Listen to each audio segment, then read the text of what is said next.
இந்த படத்தை வந்து ஆரம்பித்த புள்ளி அப்படின்னு எடுத்துக்கிட்டா சிவகார்த்திகேயன்ட்டு தான் இது ஸ்டார்ட் ஆச்சு. எஸ்கே வந்து ஃபஸ்ட்டு நம்ம ஒரு படம் பண்ணலாம் அப்படின்னு சொல்லிட்டு ஒரு 2 இயர்ஸ் ரெடி பண்ணிகிட்டு இருந்தோம். எப்பயுமே சொல்லுவாங்க, சினிமாவில் வந்து ஒரு சினிமாவில் ஒரு வெற்றிக்கு குறி வைக்கணும்னா ஒரு பறவை இங்கே போகுதுன்னா அங்கே அங்கே அடிக்கக்கூடாது. அந்த பறவை இங்கே இந்த ஸ்பீடில் இங்கே வரும்னு சொல்லி இங்கே தான் அடிக்கணும் அப்படின்னு சொல்லுவாங்க பொதுவாக. ஆனால் எஸ்கேவை பொறுத்த வரைக்கும் அவரோட வளர்ச்சி பார்த்தீங்கன்னா, நம்ம ஸ்கிரிப்ட் பண்ணி முடிக்கும் போது அவர் வேறு இமேஜில் போயிருப்பார்.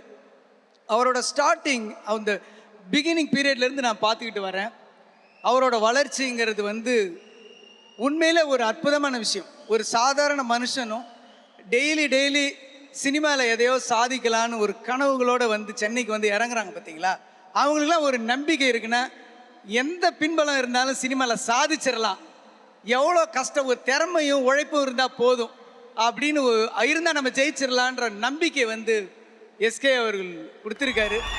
இன்றைக்கி நிறைய இளைஞர்கள் சினிமாவுக்கு வராங்க அப்படின்னா நம்மளும் அந்த மாதிரி சாதிக்கலாம் அப்படின்னு ஒரு நம்பிக்கை அவர் கொடுத்துருக்காரு.